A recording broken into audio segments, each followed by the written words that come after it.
এই সামান্য নারীর কাছে হেরে গেলা ছেলেরা, একটা 12,000 টাকার মোবাইলের কাছে হেরে গেলা, একটা 14,000 টাকার মোবাইলের অস্থির ছবির কাছে হেরে গেল।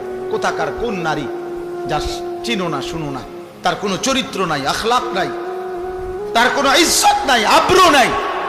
নর্তকীর আবার ইজ্জত কি, সম্মান কি? তো বেহায়া, বেপর্দা, অসভ্য নারী, তাকে দেখে দেখে সুস্থ সবল একটা সুন্দর জীবন যে যুবক নষ্ট করে দেয়, তোর চাইতে বড় আহাম্মক আর কে হইতে পারে? বেটা বেউকুফ, কি দেখে নষ্ট করলি নিজের?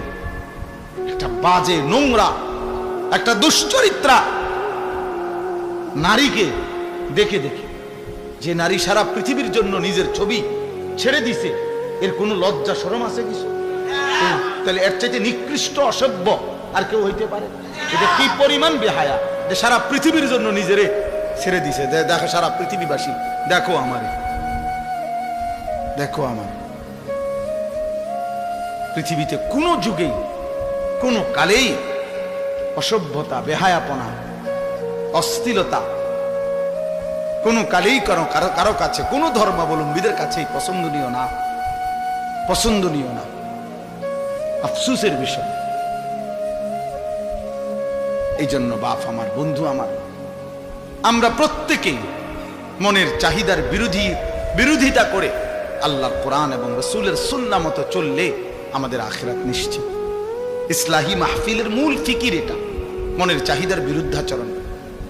আমরা কিতাবের মধ্যে পড়ছি মানুষের মনের চাহিদা দুধ খাওয়া বাচ্চার মতো, বুঝছো না? যে বাচ্চা দুধ খায় ওর মতো এই মনের চাহিদা মানুষ। মানে কি? মানে হইল, মানে আছে সুন্দর ব্যাখ্যা।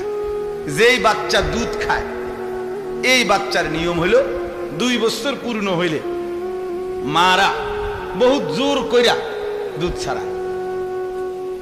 বুঝেন নাই?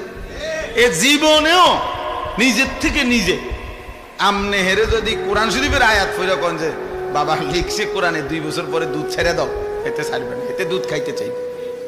মায়ের বুকের দুধ সে ছাড়তে চায় না, তারে জোর করে মহিলারা, প্রত্যেক মহিলারা, যে সমস্ত মায়েরা বাচ্চাকে দুধ খাওয়ায় 2 বছর পূর্ণ হলে মায়েরা অনেক কষ্ট কইরা থাপড়াইয়া মায়েরা ফিরাইয়া কান্দে, ঘন্টার পর ঘন্টা বাচ্চা কান্দে, কিন্তু এরপরও তারে দুধ ছাড়ায়।